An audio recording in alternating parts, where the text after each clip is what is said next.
тупой неудачник, который так и не повзрослел за свои 5 лет, и несмотря на то, что он уже подросток. Он любит играть, притворяться и вести себя так, будто в его правой руке живет демон, которого, возможно, проклял какой-то древний бог из аниме. К сожалению, он самовлюбленный придурок, который думает, что он крутой, но на самом деле это не так и ничего не делает, кроме как называет себя нубом и неудачником. Но прежде чем вы начнете его жалеть, позвольте мне развеять ваши иллюзии и показать, что он живет гораздо лучше, чем вы. Несмотря на то, что он целыми днями ведет себя как нуб, ему каким-то образом удалось привлечь в литературный клуб 4 девушек, и он единственный парень в нем. Вот уж повезло так повезло. В его гарем входят его одноклассница и подруга детства Тамайо, племянница руководителя клуба Чифую, и его старшая сестра и президент клуба Суюми. Просто чудо, что он попал в клубную комнату, где одни девушки, но оставим это как одно из чудес света. Однажды они сидят за столом и обсуждают его неспособность избавиться от привычки курить травку. Но во время одного из его выступлений руки Стрея начинают светиться, как у быка, и в этот день их жизнь меняется раз и навсегда. Так вот, все остальные члены клуба тоже получили какую-то суперспособность, и через полгода для них стало нормой каждый день демонстрировать свои суперсилы, издеваясь над Джираем, когда он пытается вести себя как какой-то чудак. Однажды после школы одноклассница и подруга детства Джирая Тамайо зашла в клуб и увидела, что он сидит на полу, держась за руку, как какой-то сумасшедший. Он вел себя так, будто в нем есть какая-то тайная сила, но Тамайо просто прошла мимо него, села на стул и напомнила ему, что единственная сила, которая в нем есть, это его газы, которые не дают ему покоя с тех пор, как он съел те тако на обед. Смутившись, Джирай встал и попросил ее хотя бы подыграть ему, но она сказала, что не только она считает его надоедливым. Но он сказал ей, что остальные обычно подыгрывают ему, и она поспорила с ним, чтобы проверить это. После этого он стал ждать, когда в комнату зайдет его вторая жена, то есть еще одна участница клуба Хатока. Позже они сели за стол и обсудили его неспособность вырасти из этого возраста, а Джирай стал защищать себя, говоря, что у них нет причин думать, что однажды они не получат сверхъестественные способности, ведь само рождение Вселенной и этой планеты – это чудо. С этими словами он вытягивает руку вперед и делает вид, что снова обладает суперсилой, но, к всеобщему удивлению, его рука начинает светиться. И с этого дня жизнь всех членов клуба изменилась раз и навсегда. 6 месяцев спустя для них стало нормой раз в месяц приходить в клуб и проверять свои суперспособности. Джирай устраивает ежемесячные проверки суперспособностей, и они телепортируют половину класса в безлюдные горы, где сражались Гоку и Вегета, и демонстрируют свои силы. Первым сражается Шуфуй Сатока. Джирай объясняет, что сила Шуфуй – это способность создавать мир, то есть она богиня, которая может создавать что угодно, от материи до порталов, измерений и даже жизни. С другой стороны, Хатока обладает способностью под названием над элементом, что делает ее последним аватаром, контролирующим все 5 элементов, включая огонь, воду, ветер, землю и молнию. Более того, она может комбинировать любое количество элементов, чтобы создать гибридные элементы. Их спарринг начинается с того, что Чифуй создает и запускает в Хатоку несколько огненных копий, а она блокирует их с помощью торнадо из ветра. Затем она переходит в наступление, создавая магму из земли, но Шифу блокирует ее, создавая каменную плиту сверху, и это начинает напоминать бой из жемчуга дракона. Ситуация накаляется, и Тамайо использует свою способность остановка времени, чтобы остановить бой, а затем возвращает их на стулья и заканчивает матч. Ее способность позволяет ей замедлять и ускорять время, но не позволяет путешествовать в прошлое. Затем Сума использует свою способность «Путь происхождения», чтобы вернуть бойцов в исходное состояние. После этого Джирай решает продемонстрировать свою силу, но внезапно входит президент студенческого совета Мария и говорит, что пришла с проверкой, так как получила много жалоб на шум. Джирай вспоминает, как он притворялся, что смотрит телевизор, и решает разобраться с этим, снова притворившись. Он подходит и начинает вести себя как крутой детектив из аниме, говоря Марии, что он знает, кто она на самом деле, и что она пришла не с проверкой, а следить за ними. Он продолжает пытаться выкрутиться, но Тамайо наконец-то затыкает его, ударив по лицу, а Сэю извиняется за своего безмозглого члена команды. Но, к их удивлению, Мария начинает спрашивать, откуда он знает, кто она на самом деле, и что она наблюдала за ними с тех пор, как пробудила свои суперспособности. Оказывается, его притворство на этот раз сработало, и мы все начинаем думать, не является ли он потерянным братом Тени из Теневого Империи. Они спрашивают ее о ее способностях и о том, что она о них знает, и Мирай говорит, что расскажет, если они победят победят ее в бою. Тамайо спрашивает, может ли она использовать свою способность останавливать время и победить ее. Но Джирай подходит и говорит, что он тоже примет вызов и продемонстрирует свои способности. После этого он объявляет свою способность «Стук в дверь ада» и начинает расстегивать свой пиджак. Он спрашивает Мари, знает ли она, почему он каждый день носит в школу пиджак, и она отвечает, что сейчас зима и это часть школьной формы. Но он возражает, говоря, что на самом деле в его пиджаке есть магические печати, которые сдерживают его силу и причиняют ему больше страданий, чем эмоциональные травмы. Затем он бросает пиджак в Хатока и готовится высвободить свою способность темную и темнее. Он начинает выпускать темное пламя, и в его ладони загорается фиолетовый огненный шар. Похоже, у него действительно есть что-то вроде Аматерасу из Наруто, но тут Мирай использует свою технику и показывает, что она настоящий ниндзя-копировщик. Ее способность позволяет ей копировать любую технику, которую она видит активированной перед ней. Она тут же запечатывает темную и темнее и понимает, что на самом деле это просто огненный шар, который даже не обжигает. И света от него тоже нет, так что это просто мусор. Когда он это понял, он упал на землю с разбитым сердцем и душой. Мюррей жалеет его и возвращает ему этот мусор, а остальным говорит, чтобы они серьезно отнеслись к ней. Она говорит, что они могут напасть на нее все вместе, если хотят, и Тамайо решает принять это предложение. Она подходит к ней и говорит, что им просто нужно не использовать свои способности, и тогда 4 против 1, и пусть они ее побьют, как хулиганы. Когда она поймет свое место, они позволят ей извиниться, и она скажет им, что пробудила свои силы месяц назад, и сначала они казались ей бесполезными. Но однажды она получила сообщение от незнакомца, который сказал, что в литературном клубе есть люди с такими же способностями, как у нее. Тогда она начала за ними наблюдать и узнала, что у них есть суперсилы. Все они сидели и гадали, кто этот таинственный человек и что он собирается с ними сделать. Через несколько дней Джира попросила всех придумать себе секретные супергеройские имена. Все они показали свою любовь к аниме. Хаока назвала себя Красная Хатока, а ее запасными именами были Синяя Хатока, Зеленая Хатока и так далее. В конце концов, мы все согласились, что ее будут звать Хромая Хатока. Затем Шифу придумала себе имя Клубничка, а потом еще несколько имен, которые намекали на то, что ее отец ушел за молоком и не вернулся. А мать тем временем соблазнила его соседа Эндрю Тейта. После этого Джирая повернулся к Суюми, и ее идеи оказались пародией на Ширю Кими, снежную принцессу. Все одобрили ее выбор. Но Джирая не удержался и назвал ее идеи милыми, и она тут же выбежала из комнаты.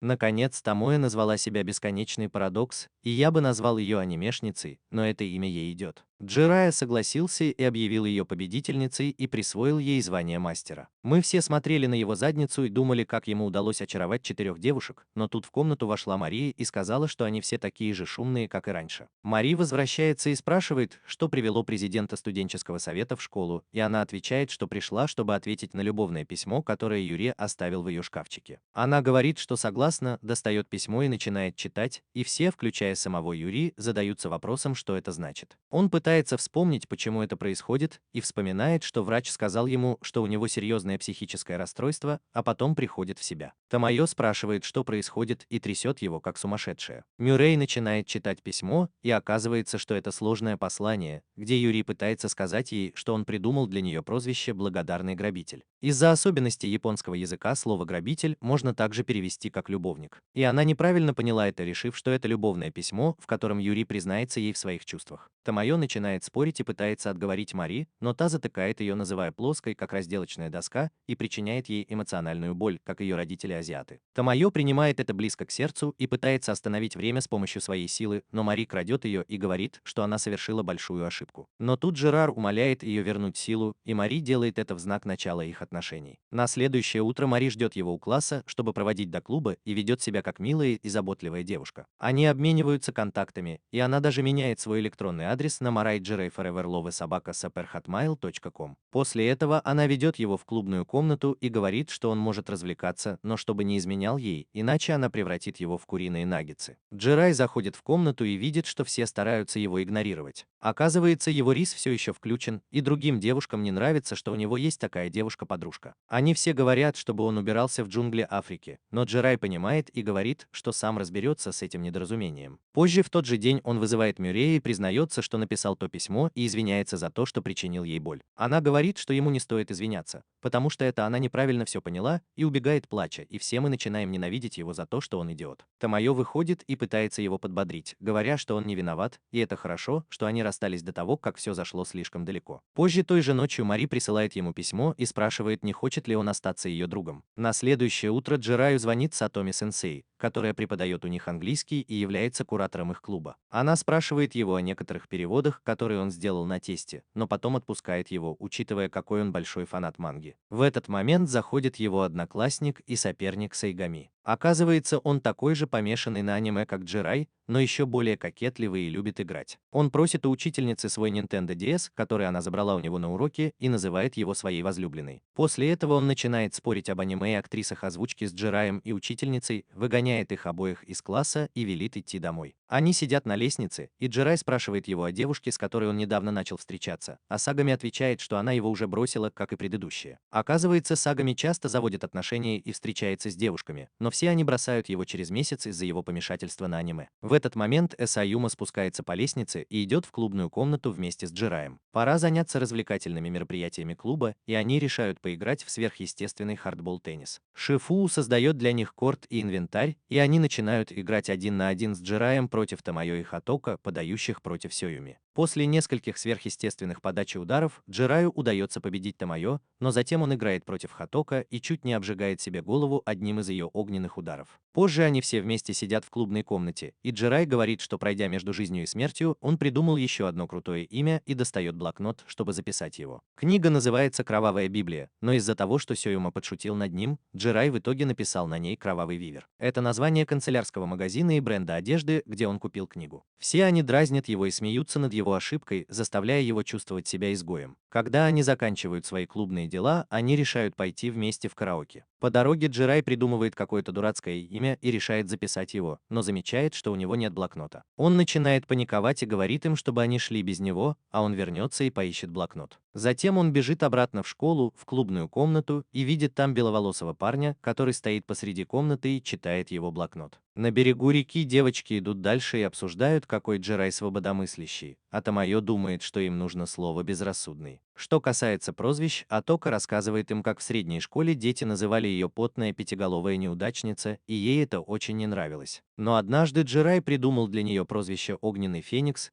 и все решили называть ее просто Дурнушкой, и больше никто не называл ее обидным прозвищем. Она говорит, что знает, что Джирай сделал это не для того, чтобы спасти ее, но это одно из его главных качеств. Он надежный и добрый, сам того не зная. Далее Сигами говорит, что когда она получила свои способности, то задумалась, может ли она воскрешать мертвых, но Джирай отговорил ее от этой идеи. И теперь она понимает, что такой способности не должно быть в их мире, и ей стало легче. Шифу добавляет, что Джирай говорил ей то же самое о том, что нельзя создавать жизнь, и они все признают, что Джирай разбирается в их способностях лучше всех. И он всегда придумывает крутые имена и движения для них. Тем временем Тамайо знает, о чем он думает, и представляет, как он правит ими всеми, присваивая им имена.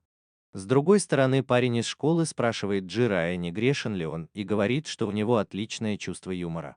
Услышав это, Джирай оживляется и теряет рассудок. Они оба садятся и обсуждают крутые прозвища, и парень говорит, что у него тоже есть такая тетрадь, и достает свою тетрадь с записями. Затем они идут в семейный ресторан и обсуждают прозвища для фанатов аниме и жизненные философии девственника, страдающего от высокого уровня рис. В этот момент в ресторан заходит Тамайо и подходит к их столику, и Джирай спрашивает, что она здесь делает. Она говорит, что часто ходит в этот ресторан, и спрашивает, что здесь делает ее старший брат. Его настоящее имя Хаджим, и он альтернативная версия Хаджима из Арафури.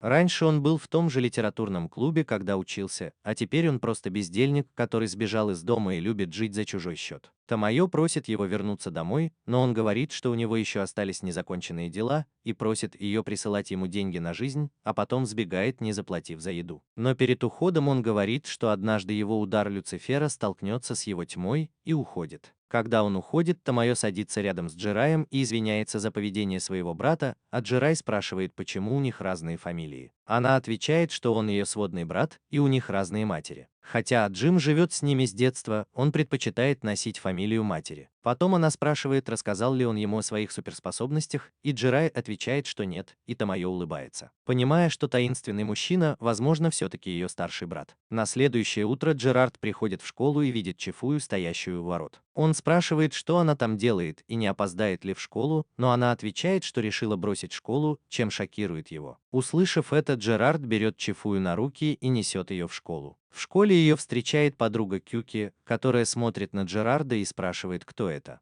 Чифую представляет его как парня из литературного клуба, и они идут на уроки. Дзёрэй замечает, что забыл спросить, почему она решила бросить школу, но потом решает вернуться в школу и оставить все как есть. В школе он встречает Сатоми-сенсея, который говорит ему быть осторожнее и спрашивает, приходил ли Шифу сегодня утром в клуб. Позже в тот же день они все встречаются в литературном клубе, и Дрейд говорит, что он понял кое-что удивительное. Он нагнетает обстановку, а потом говорит, что они могут бесконечно менять костюмы, объединяя силы, и предлагает попробовать. После этого они записывают свои пожелания на листке бумаги и бросают его в урну для голосования. Затем они по очереди тянут листок и выбирают себе костюм. Дзярой в итоге становится костюмом горничной Саюми. Сама Саюми надевает спортивный костюм. Хитока играет роль солнца, которое слепит глаза.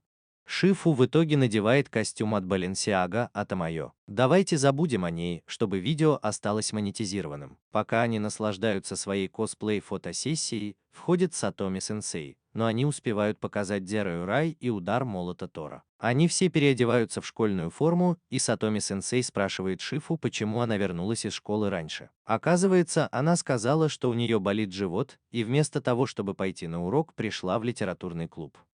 Сатоми спрашивает, правда ли у нее болит живот, и она отвечает, что да. Сатоми говорит, что все в порядке, и она поговорит с сестрой и попросит ее вернуться домой. Как только Сатоми уходит, Чифую прыгает в портал и сразу же возвращается в свою комнату, чтобы никто не успел с ней поговорить. Но когда она приходит, Кюки уже стоит у двери и хочет с ней поговорить. Дома у Джираи он снимает одежду и собирается посмотреть какой-нибудь фильм, но тут внезапно появляется Чифую и говорит, что тоже хочет посмотреть фильм. Джирая говорит, что фильма нет, и спрашивает, зачем она пришла, а она отвечает, что поссорилась с Кюки, потому что он сказал ей перестать ходить в литературный клуб и играть со старшеклассниками. Услышав это, Джирая говорит, что ей лучше вернуться домой, и они поговорят об этом завтра, но она отвечает, что это неловко, потому что она все еще дома и не хочет встречаться с ним в таком виде. Джирая спрашивает, не хочет ли она, чтобы он пошел с ней, и она соглашается, но отправляет его домой через портал, прежде чем он успевает одеться. Он телепортируется прямо перед ее комнатой, и Кюки выходит, извиняясь перед Чифую за то, что зашел слишком далеко. Но к своему ужасу она видит полуголого извращенца Джираю, сидящего на кровати, начинает паниковать и убегает обратно в комнату. Вскоре Чифую догоняет ее и поднимается по лестнице, а Кюки выбегает из дома, обнимает ее и говорит, чтобы она перестала общаться со старшеклассниками. Иначе они превратят ее в извращенку, как Джирай. Чифую говорит, что она не сможет это остановить, что ей нравится играть с ними и ей нравится играть с ней, но Кюки не верит и в гневе уходит из дома. На следующий день Чифую и Джирай сидят на скамейке после уроков и пьют газировку. Чифую говорит, что ей не удалось наладить их дружбу и что Кюки весь день ее игнорировала. Она отказалась завязать бант и не ела зеленый перец на обед,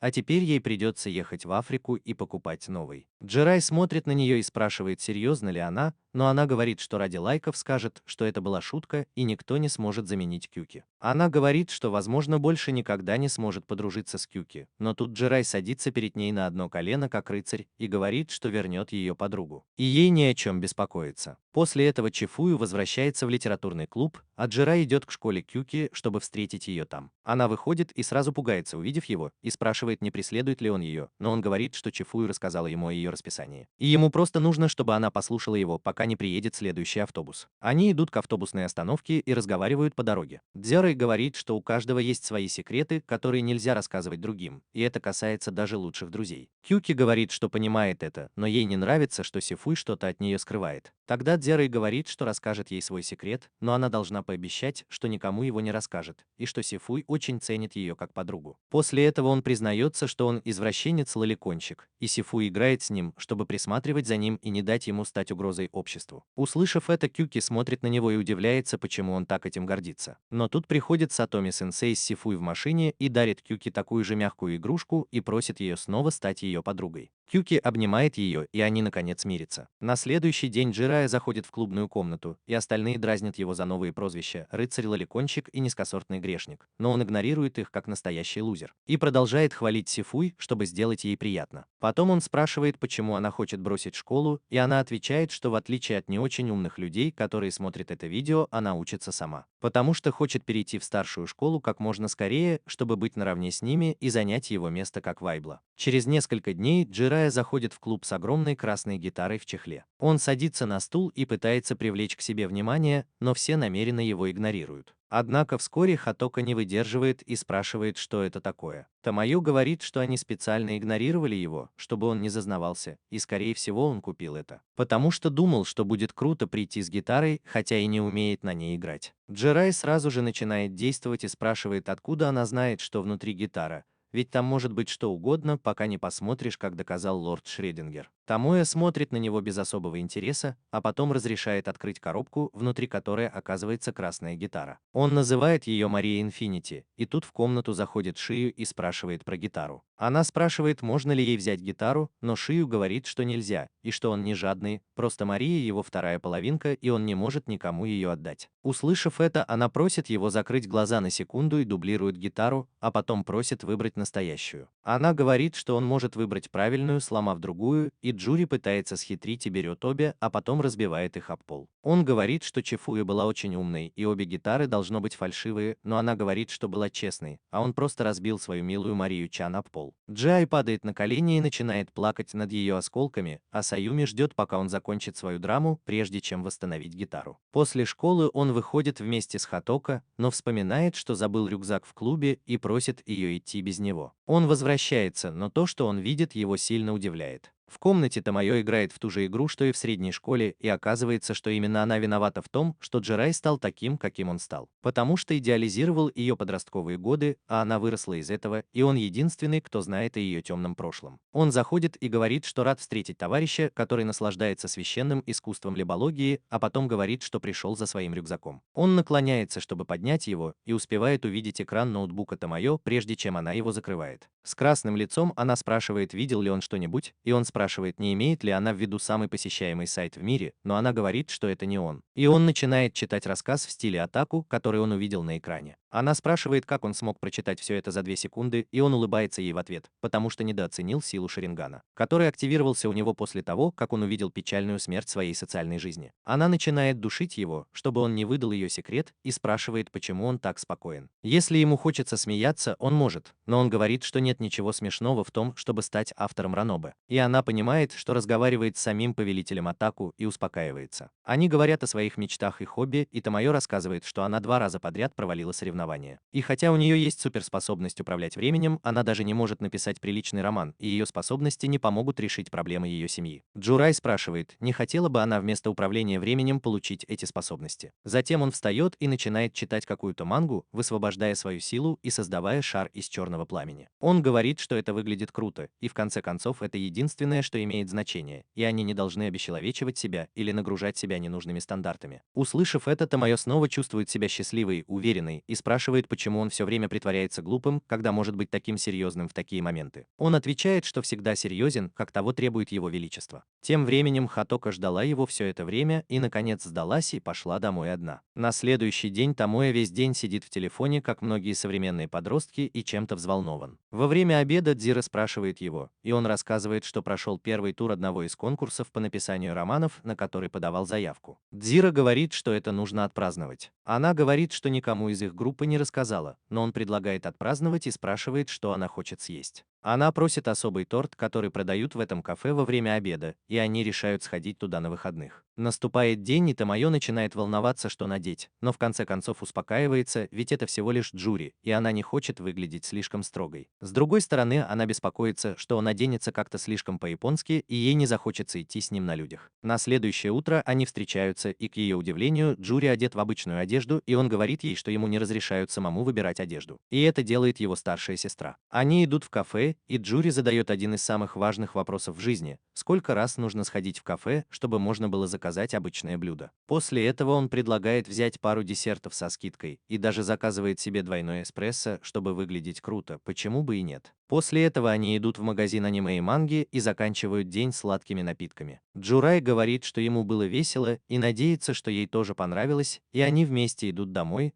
но чтобы немного усложнить сюжет, мимо проходит Хатока и видит их вместе. Теперь давайте оставим Хатока в стороне и перейдем к дню рождения Джурая. Все в литературном клубе держали это в секрете от него и придумали игру, где они сами были персонажами, а Джурай – героем. Ему это нравится, и они поздравляют его с днем рождения, доводя до слез. На следующий день Саюми не приходит в школу, и все гадают, не заболела ли она из-за того, что слишком усердно работала над игрой. Чтобы загладить свою вину, они решают послать кого-нибудь из своей группы проведать ее, и оказывается, что победителем становится Дзирай, потому что она много работала ради него. В тот же день он приходит к ней домой, и оказывается, что она живет в большом особняке. Если по ее огромным участкам земли это было не очевидно, то теперь ясно, что она богата. Дзирай звонит в дверь, и его встречает сама Саюа, которая в очках и выглядит очень мило. Он заходит, и она угощает его чаем, они разговаривают о ее здоровье. Дзирай замечает, что в очках она выглядит хорошо, и ее повседневная одежда тоже выглядит мило, отчего она краснеет. В этот момент заходит младшая сестра Сегуми Майя и поздравляет сестру с тем, что у нее наконец-то появился парень. Сегуми ругает ее и извиняется за свое поведение, но потом достает свой альбом с выпускными фотографиями из средней школы, и они вместе начинают рассматривать старые снимки. Она рассказывает ему, что ее покойная бабушка всегда говорила ей, что она должна быть настоящей женщиной, и поэтому она всегда старается быть правильной и безупречной. Рассматривая фотографии, Дзирай замечает, что она была президентом студенческого совета и спрашивает, почему она не стала им в старшей школе. Но она вдруг опускает глаза и просит его уйти, потому что он хочет спать из-за лекарств. Дзирай думает, что, наверное, сказал что-то не то, и тихо уходит. На следующий день Саюми не приходит в клуб после уроков, и Дзирай начинает беспокоиться о ней. Он звонит своей младшей сестре и спрашивает ее о Саюми, говорит, что она вчера была очень расстроена, когда он ушел, и рассказывает, что она расстроилась, когда он упомянул о должности президента школьного совета. Сестра говорит, что в средней школе она была идеальным президентом, но из-за этого часто ссорилась с другими членами совета, и это привело к тому, что она перестала быть президентом. Поэтому она решила создать идеальный школьный совет в старшей школе. Услышав это, Дзира удивляется, почему она тогда не стала президентом, и спрашивает об этом Маре. Маре говорит, что она тоже об этом думала, но, возможно, это связано с ее способностями и дружбой с членами литературного клуба. Возможно, она предпочитает отношения с ними должности президента школьного совета. Тогда он спрашивает, когда проходят выборы в школьный совет, и она отвечает, что нужно было подать заявку до сентября, а выборы проходили примерно в середине октября. Тогда он вспоминает, что это было примерно в то время, когда они получили свои способности, и Саюми предложила стереть их, используя ее способность к перемещению, потому что это лучший способ для них вернуться к обычной жизни старшеклассников. Харе встает и возражает против этой идеи, предлагая ей сразиться, чтобы решить, что они будут делать. Они сражаются друг с другом за школой, используя свои способности на полную. Во время их битвы Джирик начинает читать заклинания, чтобы активировать свою способность, но Суюми не дает ему закончить, как это делали все злодеи из Жемчуга Дракона, которые позволяли своим врагам часами накапливать силу. Она продолжает избивать его и исцелять своей способностью, каждый раз прерывая его чтение. Но оказывается, что Джурек мазохист, которому нравится, когда его бьют, особенно если это Суюми, и он говорит, что не знает, когда нужно сдаться. Затем он просит ее позволить ему закончить заклинание, и в итоге использует свою способность темное и темное для создания желания из списка Крейга, который он заказал на AliExpress. Суюми просто использует свои боевые навыки, чтобы победить его, а затем говорит, что теперь, когда он раскрыл свою способность, ему не о чем жалеть. И использует свою силу, чтобы вернуть его в первоначальное состояние. Она думает, что это сотрет его способности, но к ее удивлению этого не происходит, и она спрашивает, знал ли он об этом. Он говорит, что, возможно, когда он получит ее силу, ей будет трудно воспринимать ее как нечто чужеродное, и то же самое можно сказать о ее отношении к другим. Поэтому она не может их стереть, ведь они часть ее сущности. Она спрашивает, зачем он столько раз дрался и получал по заднице, и он начинает думать, чтобы такого крутого сказать. Ведь он не может признаться, что ему просто нравится, когда она его бьет. Наконец он решается сказать ей, что хотел бы сохранить их дружбу, потому что так будет лучше для них обоих. Она говорит, что не может никому доверять, даже себе, и боится, что кто-то из них может сойти с ума и использовать свои силы во зло. Джирай подходит к ней и говорит, что это не так страшно, и что он покажет ей, как можно играть с этими силами и веселиться. Это дает ей надежду, потому что Джирай, наверное, больше всех знает о том, как опасны их силы. Вернемся в настоящее. Джирай возвращается домой к Саюми, чтобы извиниться перед ней, потому что думает, что она не вступила в студенческий совет из-за него и их ссоры. Саюми догоняет его, и они садятся поговорить. Он рассказывает ей все и спрашивает, не злится ли она на него. Она говорит, что не злилась, что это было недоразумение и что она действительно была сонной из-за лекарств, которые принимала накануне, и поэтому попросила его уйти. Она сразу легла спать, а сегодня не смогла прийти в клубную комнату, потому что ей нужно было забрать новые линзы. Затем она показывает ему чек из магазина и говорит, что никогда не сможет на него злиться,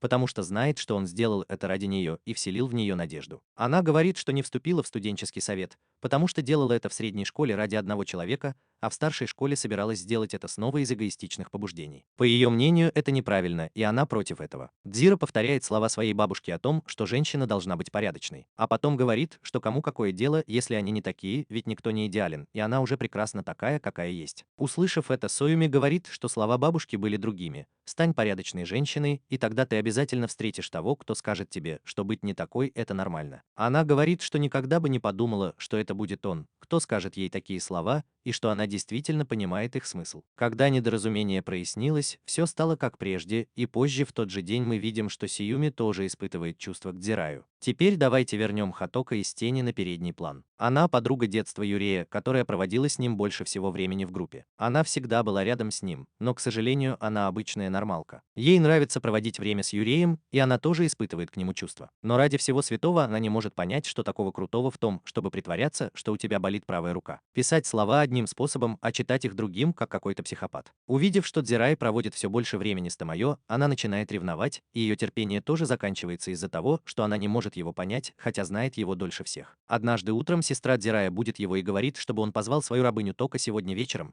потому что родителей не будет дома. А она не хочет умереть, съев какую-нибудь слизь, которую они приготовят. Дзирай думает так же и говорит, что поговорит с ней на уроке и собирается идти в школу. По дороге в школу он идет вместе с Хатоко и просит ее приготовить ужин сегодня вечером. Они решают сделать мясо с картошкой, но без овощей и картофеля. Хатоко очень рада и идет на уроки с улыбкой. После уроков они собираются на клубное мероприятие, темой которого являются легкие романы. Все выбирают тему и представляют свои работы, но Томайо говорит, что ничего не придумала и извиняется, что ничего не написала. Саюми говорит, что все в порядке. После окончания занятий Дзирай просит Хатоко идти домой, потому что ему нужно поговорить с Томайо. Хатоко грустит, но все равно уходит и идет домой одна. В клубе Дзирай играет с Томайо и изображает воображаемое комбо-движение.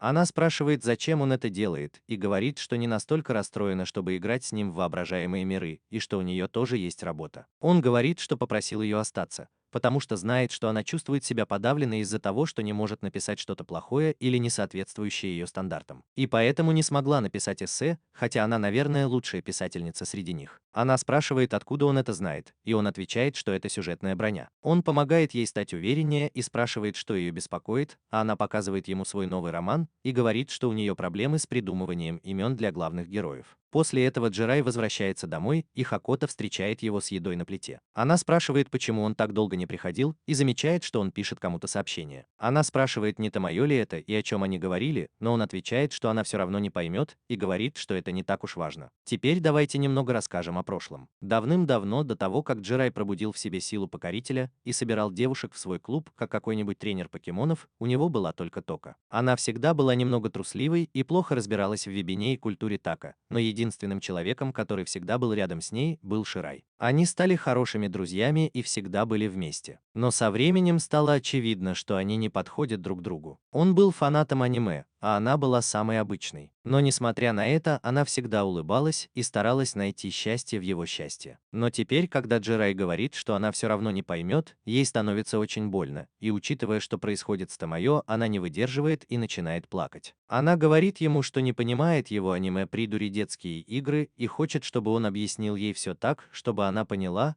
а потом выбегает из дома. Дзирай бежит за ней, но уже слишком поздно, и в итоге он сталкивается с Сагами, которая спрашивает его, не искал ли он Хатока. Потому что недавно она пробежала мимо него в тапочках и фартуке. Они разговаривают о том, что произошло, и Сагами говорит, что это было неизбежно, и что это было очевидно для любого, кто наблюдал за ними со стороны. После этого Драк начинает искать ее, но не может найти и тоже падает. Он зовет Томайо и Саюми на помощь и просит их тоже поискать его первую рабыню и повариху, которая убежала в фартуке и оставила еду на плите. Они ищут ее несколько часов, но не могут найти. Тогда Саюми говорит, что, возможно, пришло время использовать вторую эволюцию ее силы, и они задумываются об этом. Тем временем Хатока наконец успокаивается и начинает ругать себя за то, что сделала, и за то, что не понимает свою подругу детства. Ей очень грустно, и тут она встречает старшего брата Хаджима из Ишкади Тамайо. Он просит ее присесть и рассказывает о таких помешанных на аниме, как Дирай, и о том, что они парадоксальны. Они хотят, чтобы их понимали, но в то же время хотят сохранить загадочность своего характера. Поэтому друг, который не до конца их понимает, но все равно подогревает их фантазиям, необходимым для существования, и он уверяет ее, что Дзирай никогда не будет думать о ней хуже, и что она должна ценить его больше. Услышав это, Атока снова почувствовала себя счастливой, но тут мы видим, что к ним приближается группа людей, и Хаджим встает, говоря, что он уже достаточно ее задержал, и усыпляет ее с помощью своей особой способности. Вернемся немного назад, в то время, когда Хаджим впервые пришел в литературный клуб и встретил Джираю. Оказывается, в этом мире существуют феи. Это волшебные существа, которые любят смотреть, как люди сражаются друг с другом, делают ставки на победителей и развлекаются. Это называется война фей, и сейчас идет третья война фей. Чтобы сделать ее интереснее, феи наделяют людей силой и способностями, чтобы те могли устроить яркое шоу. Так Дре и остальные получили свои способности. По правилам войны фей проигравшие возвращаются в свое обычное состояние, и все воспоминания о способностях и битвах стираются. Среди 1000 участников последние 8 будут вознаграждены правом загадать желание, и поэтому они все участвуют в войне фей. Это похоже на судьбу, но без смертей, и они также исправили Святой Грааль.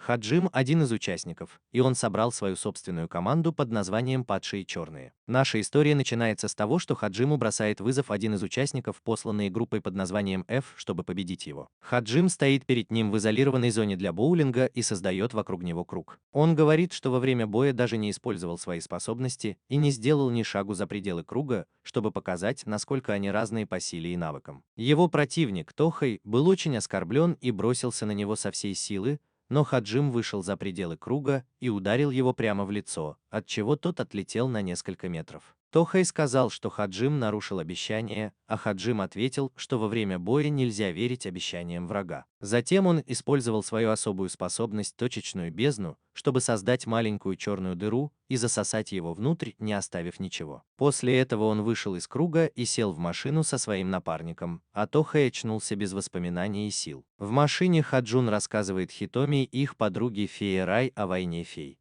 На базе Рихар сообщает, что они наконец-то нашли базу F, и сейчас самое время напасть на них. Затем она жалуется, что начальство не хочет уничтожать F, потому что их главная цель – закончить войну фей, и Хаджин говорит ей прекратить использовать подлые уловки. Потому что он знает, что единственная причина, по которой они раскрыли ему местоположение базы S, это чтобы он уничтожил их, и это было бы очень удобно для них. Он подозревает, что между феями есть какие-то внутренние разногласия, а затем говорит, что он не против. Но по человеческим обычаям они должны хотя бы нормально попросить и сказать «пожалуйста». После этого он выходит на улицу и идет в свою старую школу, чтобы немного передохнуть. Там он встречает Джираю, и дальше все мы знаем, что было дальше. Тем временем мы видим, как Ридер говорит с Наоми о том, что она хочет уберечь Хаджи от опасности. И в конце концов она говорит, что пойдет и уничтожит F вместе с остальной командой, не сказав об этом Хаджиме. Мы также знакомимся с другими членами группы, включая Юдзана, у которого есть способность распространять свое расстройство множественной личности на других людей, как у Янаджи, у которого есть способность создавать измерения между измерениями, Шуба, у которого есть способность разрушать ядра всего, что он режет своим ножом, Аки, у которого есть способность узнавать все о чужих силах, просто посмотрев на них, и Хитоми, у которой есть способность погружать других в дзинджутсу и вызывать у них состояние замешательства, как в играх про покемонов, позволяя им смотреть на свой левый глаз. Она также может передавать эту способность другим. Все вместе они планируют проникнуть на базу ночью и напасть на нее, но когда они заходят внутрь, то обнаруживают, что там все разрушено. И встречают девушку, которая сидит на обломках. Ее зовут Система, и она известна как секретное оружие формы. Аки использует свои силы, чтобы посмотреть на ее способности, и тут же теряет рассудок, когда понимает, что у нее есть сила Бога, которая позволяет ей создавать и использовать любые способности, какие она захочет. Она бросается на Итоми, но прежде чем ее кулак отправляет ее в другой мир, на сцене появляется Хаджими и блокирует удар своей гравитационной силой. Она спрашивает его, почему он остановил ее, ведь это он велел ей уничтожить F. Он отвечает, что они не из F и на самом деле являются частью его группы. Все смотрят на них в замешательстве, и оказывается, что Хаджим пришел туда раньше них и подружился с сестрой, угостив ее конфетами, и сделал ее новым членом их банды. После этого он велел ей уничтожить F, а затем сказал всем, что уходит, и ушел. Хитоми пытается остановить его, но понимает, что он ранен и у него идет кровь. Поэтому она отпускает его, и он просит ее никому об этом не рассказывать. Несколько недель спустя мы видим, что Хаджим повредил глаз, когда спал в контактных линзах, и ему запретили их носить, пока он не выздоровеет. Он начинает думать, как быстро вылечить глаз, и сразу вспоминает о банде Джираи, которую он назвал девчачьей. Отличное название, правда? Он решает похитить одну из них, у которой есть способность исцелять других, но случайно похищает Тока. Его друзья ругают его за эту ошибку и укладывают ее спать, надеясь, что ее друзья придут и спасут ее. С другой стороны, Суюми говорит всем вернуться в литературный клуб, и они зовут Чифую. Она начинает называть их по именам и говорит, что Хатока нет в литературном клубе. Это не их обычное состояние. Чтобы вернуть все в норму, она использует свою способность второй стадии, круг Аборо, и возвращает их состояние в нормальное, вызывая Хатока на стуле. Она просыпается и здоровается со всеми, но они говорят ей, что уже почти ночь, и Джира извиняется перед ней за то, что заставил ее грустить и переживать. Тамайо тоже встает и говорит, что хотела стать автором лайт-новеллы, но Джирай узнал об этом раньше, и она не хочет, чтобы это стало для кого-то проблемой.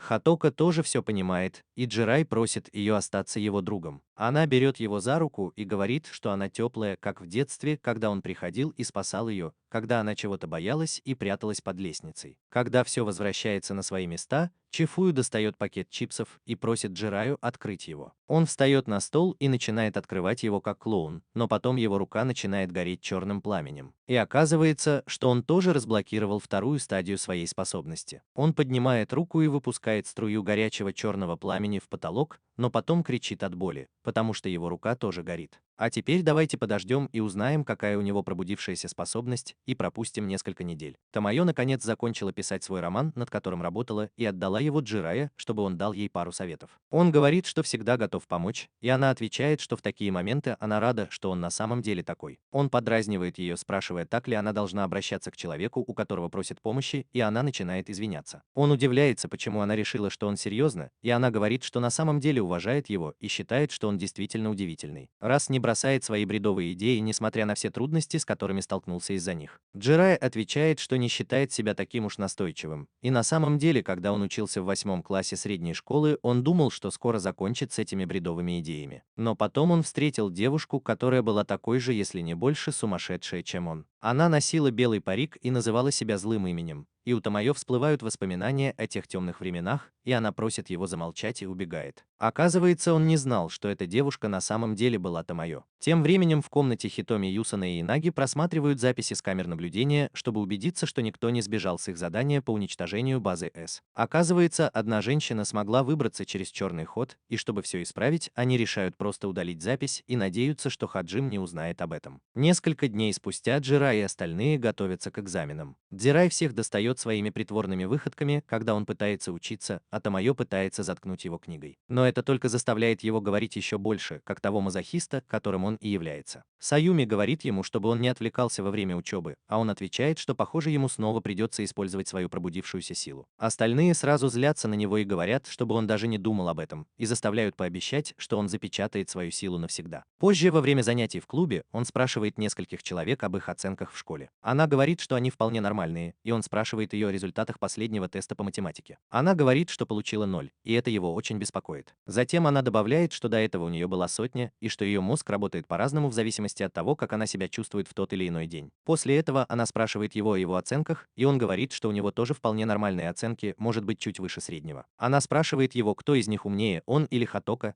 и он спрашивает ее о результатах последнего семестрового экзамена. Хатока говорит, что она заняла 32 место, а Джури 38. Услышав это, Тамайо очень удивляется и расстраивается, зная, что он набрал больше баллов, чем она. Она говорит, что заняла 88 место, что находится в середине списка из 198 учеников в их классе. Наконец, Шифуи спрашивает Суюми о ее оценках, и она говорит, что была второй, а Мари первой, но они обе меняются местами на каждом экзамене. После того, как все стало известно, стало очевидно, что Томайо самая глупая в классе, и она начала учиться как кролик, чтобы не прослыть еще глупее, чем Джирай. Чтобы помочь ей, Хатока предложила позаниматься с ней позже. Вечером они встретились в кафе и позанимались за чашечкой кофе. Хатока спросила ее о словах, которые использует Джирай. Она объяснила их легко, как настоящий фанат, и Хатока удивилась, как легко она понимает Джирай. Вскоре экзамены закончились, и Джирай все равно набрал больше баллов, чем Томайо. Убравшись в комнате, он пошел выносить мусор, и Шифу тоже ему помогла. Спускаясь вниз, она спросила его, что он предпочитает, карри с едой или с напитком. Приведя пример, который я не буду здесь приводить, она заставила его понять, что хотя она любит летние каникулы, ей будет грустно, потому что она не сможет быть с ними. Затем она попросила его пригласить ее в бассейн, когда они будут свободны во время каникул, и снова обрадовалась. Через несколько дней ФБР сообщила, что Шифу чувствует тяжесть и тепло в сердце, и она рассказала об этом Кюки. Она спросила, чувствует ли она то же самое, и Кюки сказала, что это происходит, когда она разговаривает с Джираем. Кюки поняла, что должна защитить свою лучшую подругу от этого мерзкого извращенца любой ценой. Пока все готовили, Саюми осталась в стороне, как самая нелюбимая героиня в гареме. Она идет в ванную и думает, что было бы неплохо надеть очки, ведь Джирай сказал, что она в них хорошо выглядит. Тут заходит Сагами и говорит, что знает, что она влюблена в Джирая и хочет, чтобы она с ним замутила, чтобы потом написать об этом хорошую статью. Он хочет, чтобы все, кто смотрит это видео, обосрались от злости, и чтобы все дебилы, которые мечтают, чтобы она наступила на них, были довольны. Он выбрасывает ее очки в мусорку и говорит, что по законам аниме девушка в очках всегда второстепенный персонаж. Так что если она хочет стать главной героиней для своего волосатого Джирая, то должна взять его за руку и позволить ему сделать ее главной героиней. Тем временем Хакота и Томайо сидят вместе, и Хакота спрашивает, любит ли она кого-нибудь. Сначала она спрашивает, любит ли она кого-нибудь, и Томайо отвечает, что нет. Прямо как настоящий солнечный олененок. Затем Хакота признается, что влюблена в Джирая и хочет сказать ей об этом, потому что знает его лучше всех, а сама знает его хуже всех. Она снова спрашивает, любит ли она кого-нибудь, чтобы она тоже приняла свои чувства, или чтобы она раз и навсегда забрала Джирая себе. Тем временем Джирай наслаждается летними каникулами. Пришло время для фан-сервиса. Начались летние каникулы, и первыми у нас Чифу и Кюки. Они приглашают Джирая в бассейн, как и обещали перед началом каникул. Сегодня у Кюки только одна цель – испортить репутацию Джирая перед Чифую, чтобы она поняла, какой он на самом деле мерзкий тип.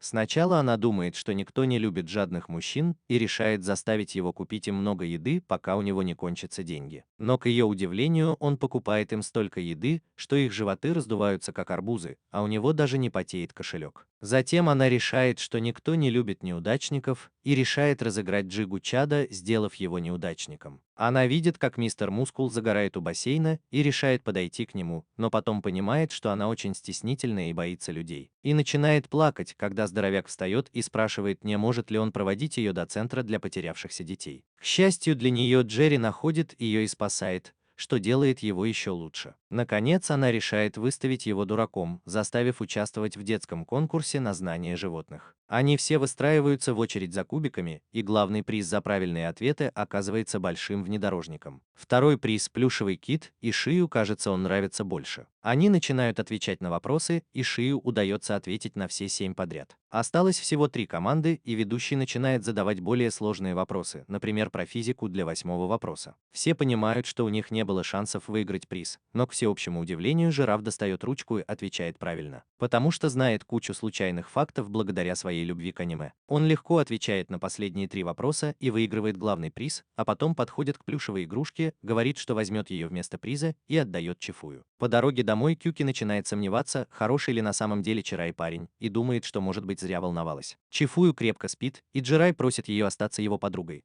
потому что он и все остальные в литературном клубе считают ее товарищем и не смогут проводить с ней столько времени, когда закончат школу. Кюки говорит, что ему не нужно ее об этом просить, потому что она останется его лучшей подругой, несмотря ни на что. Через несколько дней Джирай покупает мангу, и ему звонит Саюми. Она звонит ему у аквапарка и говорит, что ее сестра в последний момент отказалась, и ей будет неловко идти туда одной с билетом на двоих. Джирай говорит, что все в порядке, и идет с ней. После этого они расстаются у раздевалки, и когда Джирай заходит внутрь, Сагами выходит, и мы видим, что это был его план. Он говорит ей пойти и надеть купальник, который он для нее приготовил, но ей не нравится, что он играет с ней как с куклой. Переодевшись, она выходит, и он говорит ей, что нужно быть осторожной, потому что купальник становится прозрачным, когда намокает, и она убегает от него с водяным пистолетом. Затем Саюми встречается с Дираей, и тот хвалит ее за то, что она пожертвовала собой ради фанатов, а затем просит помочь ему научиться плавать. Но она думает только о том, как бы не промокнуть, и активирует свой ультраинстинкт, чтобы быть в лучшей форме. Они разминаются, играют в бассейне и проходят разные полосы препятствий, но она справляется совсем, не намочив одежду, и все ей аплодируют. Но тут мимо проходят двое детей и обливают ее водой, от чего она очень смущается. Она опускает взгляд и понимает, что Сагами соврал, что купальник прозрачный, а потом дает ему пощечину. После этого она говорит, что больше не будет его марионеткой и что теперь будет играть честно, и уходит. Сагими говорит, что в итоге ему не удалось добиться своего, и решает позвать на помощь отряд супергероев. Но его напарницей оказывается та самая женщина, которая сбежала от уничтожения F-группы. Теперь Саюми возвращается и встречается с Дираей, и остаток дня они проводят как друзья, играя в бассейне. Позже той ночью Тамайо звонит Дирая и спрашивает, свободен ли он завтра. У нее в руках 2 билета в тот же аквапарк, и понятно, чего он хочет. Но Дзирая говорит, что он поедет на один день с семьей, и это будет совместная поездка с семьей Хитока. Но после этого он свободен и спрашивает, что она хотела ему сказать, но она отвечает, что это не важно, и кладет трубку. После этого она ложится спать и видит сон о своей первой встрече с Джираем, когда они учились в средней школе. Он не узнал ее, потому что она была в белом парике и фиолетовых контактных линзах. Он казался гораздо старше, чем сейчас, а она была помешанной на аниме девчонкой, которая была близка к тому, чтобы стать лучшей. Однажды зимой она сломала цепь на велосипеде, и Джирай подошел к ней, помог починить ее и сказал, чтобы она перестала вести себя как помешанная на аниме девчонка. Но она сказала ему, что выдуманные истории существуют на самом деле, и приложила кулак к его сердцу, сказав, что они живут внутри нас. Почувствовав себя героиней аниме, она ушла, и это была их первая встреча. На следующее утро мы возвращаемся в Хакото, и она собирается признаться Джираю в своих чувствах. Она выбирает журнал и следует лучшему руководству по признанию в любви, 69-е издание. Она покупает милый купальник, чтобы надеть его на пляж, и пытается заставить Джирая чаще смотреть на нее. Она меняет свое поведение, становится более жизнерадостной, эгоистичной и немного неуклюжей, потому что, согласно руководству, это нравится парням. Тем временем Джирай удивляется, что с ней происходит, и его сестра заставляет его работать. Пусть он будет рабом, как и положено мужчине. После этого она приглашает его поиграть в пляжный волейбол и специально бьет его мечом по лицу. Пока вы все удивляетесь, что это за противоречие, давайте перейдем к ее следующему плану, который заключается в том, чтобы заставить его намазать ее солнцезащитным кремом. Она ложится на песок и зовет его на помощь, но солнцезащитный крем закончился, поэтому она решает перейти к плану Б. Она встает и просит его догнать ее, но он отказывается, потому что это как-то по-гейски, а он пока не хочет признаваться. Она со слезами на глазах просит его догнать ее, но он отказывается, и в итоге они долго бегают друг за другом. Наконец она прячется за камнями, обнимает его и признается в своих чувствах, но падает, потому что у нее кружится голова от бега под солнцем. Позже вечером она садится рядом с ним и извиняется за свое странное поведение весь день. Она говорит ему, что сделала что-то очень плохое с Тамайо, и теперь ей очень грустно. Драк говорит ей, что люди иногда бывают злыми, но это нормально, если мы осознаем свои ошибки и стараемся их исправить. Она говорит ему, что они дружат уже очень давно, и спрашивает, что если они поступят в разные колледжи и, возможно, переедут в разные города, они перестанут дружить. Джирай смотрит на нее и спрашивает, помнит ли она, как он стоял под дождем у ее дома. Он говорит ей, что в жизни ему часто приходилось нелегко, но ее присутствие всегда помогало ему подняться и идти дальше.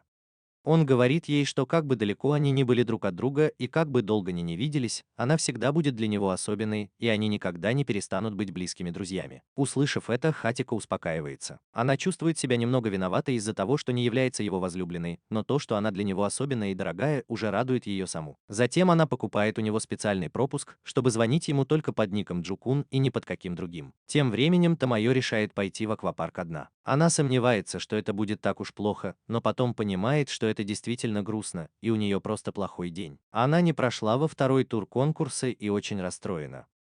Она собирается рассказать об этом Джираю, но сомневается, что он правильно поймет ее чувства к нему и ее общение с Хатико. Однажды ночью ей звонит Джурай и просит встретиться с ним на летнем фестивале. Она надевает юкату и все такое, и он решает угостить ее. Она говорит, что в прошлый раз он тоже угощал ее, так что на этот раз они будут соревноваться, и проигравший должен будет угостить победителя. Джирай принимает вызов и готовится победить, но в итоге терпит поражение, когда она сбивает все его призы и выигрывает и форт, и ноль. После того, как они насладились фестивалем и всеми аттракционами, он отводит ее в уединенное место и просит начать говорить. Она спрашивает, что все это значит, и он говорит, что знает, что она расстроена, и Хатико рассказала ему, что она сделала что-то плохое. Кроме того, она позвонила ему перед его отъездом и была расстроена. Услышав это, она поняла, что Акото чувствует себя виноватым, и сказала, что ему не о чем беспокоиться, это женские дела. Кроме того, она рассказала ему, что не прошла конкурс, и извинилась, что разочаровала его. Он сказал, что ей не за что стыдиться, и что он рад, что она набралась смелости рассказать ему об этом. Она спросила, не хочет ли он ее утешить, но он сказал, что не будет, потому что она очень старалась, и он это уважает. И она имеет право расстраиваться из-за этого, а он всегда рядом, чтобы выслушать. Услышав это, она положила голову ему на грудь и назвала его идиотом. В этот момент начался фейерверк, и они поняли, что стоят в прекрасном месте, откуда его видно. Глядя на фейерверк, она вспомнила все моменты, которые провела с ним, и призналась себе в своих чувствах к нему, сказав, что любит этот момент. Пока все были в хорошем настроении, к Мари неожиданно пришла гостья. Это была никто иная, как бывшая участница группы, и оказалось, что она может вселяться в чужие тела, как Ино из Наруто. Она воспользовалась своими способностями и вселилась в тело Мюррея, а затем вызвала членов литературного клуба в школу по какому-то срочному делу, хотя у них были летние каникулы. На следующий день они собрались в комнате и ждали ее, не зная, что произойдет дальше. Внезапно в комнату врывается Мария, держась за руку, и говорит, что она горит. Хаока использует свои силы, чтобы создать водную сферу, но, к всеобщему удивлению, Мари использует свои силы и забирает элемент Хаока. Затем она использует его, чтобы создать смертоносный поток пламени и атакует Хаока, но Чифуи использует свою способность, чтобы заблокировать его стеной из земли. Мари говорит, что именно этого она и хотела, и использует свою способность, чтобы забрать силы Чифуи, становясь почти всемогущей. В этот момент Тамайо использует свои силы, чтобы остановить время, прочитав инструкции Джурая на бумаге, и выводит всех из школы. Они решают спрятаться в караоке-зале. Хатока говорит, что Мария действительно серьезно настроена на то, чтобы убить ее, но в то же время что-то в ней кажется странным. Джурай говорит, что ее тело и способности такие же, но личность другая. И есть вероятность, что ею кто-то манипулирует, или она одержима кем-то, у кого тоже есть суперспособности. Затем он говорит, что им придется самим спросить ее об этом, и звонит ей на телефон Мары. Она берет трубку и пытается говорить естественно, но Джирая понимает, что она не настоящая Мара, и спрашивает, хочет ли она встретиться лично. Она соглашается и приглашает его в литературный клуб. После того, как звонок заканчивается, мы узнаем, что за всем этим стоит Сагами, и он обработал тело Мары, чтобы украсть их силы. И в обмен на интересную историю, которую он сможет посмотреть, он позволит ей присоединиться к ним в падшей Блэке, хотя она и член группы XF. Она спрашивает его, что это за люди с суперспособностями, но они ничего не знают о войне фей, и он говорит, что это делает их еще более интересными. В караоке-зале все спрашивают Джираю о его плане. Он говорит, что есть только один способ победить Мари и заставить того, кто ей управляет, покинуть ее тело. Но для этого ему нужно использовать свою эволюцию и попросить у них разрешения. Тамайо против этого, но один из них хочет повторить то, что произошло раньше, но Джирая говорит, что это их единственный шанс, и они соглашаются. Когда все улажено, он в одиночку идет в литературный клуб и говорит остальным спрятаться в школе и не выходить, как бы Мари его не мучил. Затем он заходит в комнату, которая соединена с другим пространством, созданным миром. Мари ждет его внутри и спрашивает, где его друзья, но Джирая пытается повернуть разговор в свою пользу, используя самое мощное дзюцу в истории аниме – разговорное дзюцу. Но, к всеобщему удивлению, Мари не хочет слушать его бред и использует мир, чтобы создать две огромные боксерские перчатки и ударить его. Затем она говорит, что это война, и будет мучить его, пока не придут его друзья, и начинает атаковать его водяными шарами. Джирая говорит, что тот факт, что она еще не убила его, означает, что это ей невыгодно, и ей нужны его друзья, чтобы забрать их силы. Затем он говорит ей, что они не придут, потому что он уже велел им спрятаться, даже если она его убьет. Мария отвечает, что она об этом позаботится, и стреляет в него из лука. После небольшой потасовки он вытаскивает стрелу, как какой-нибудь крутой парень, и бросает ее, а потом говорит, что пора показать ей свою новую способность. С этими словами он начинает бормотать что-то на непонятном языке и призывает тьму, которая превращается в огненный шар вокруг его руки. На этот раз пламя действительно горячее, и он пытается ударить ее им. Она удивляется, что это было и как изменилась его способность, но решает подумать об этом позже и забирает ее себе. Но к ее удивлению, даже после того, как она забрала способность, пламя не исчезает с его руки, и она думает, что у нее ничего не получилось. Чтобы проверить, она тоже поджигает свою руку. Она не понимает, что происходит, но ее рука начинает гореть. Дзирай смеется и говорит, что его новая способность превращает его пламя в пламя из адской печи, которую он украл у Саски и Итачи. Но оно все равно бесполезно, потому что обжигает его самого и его никак не потушить. Он вспоминает, как впервые пробудил свою новую способность, когда открывал пачку чипсов для Чифуи. И они пытались потушить пламя льдом и углекислым газом с помощью Чифуи и Хаока, но ничего не вышло. В конце концов, Саюми заставила Чифую создать маленькую гильотину, чтобы отрезать его горящую руку, а затем использовала свои силы, чтобы вернуть ей первоначальный вид. После этого они заставили его пообещать, что он больше никогда не будет использовать свою способность. Узнав, что его способность бесполезна, Мюррей забеспокоился и изо всех сил старался не обжечься. Но Джирай сказал, что единственный способ это сделать — вернуть другим их силы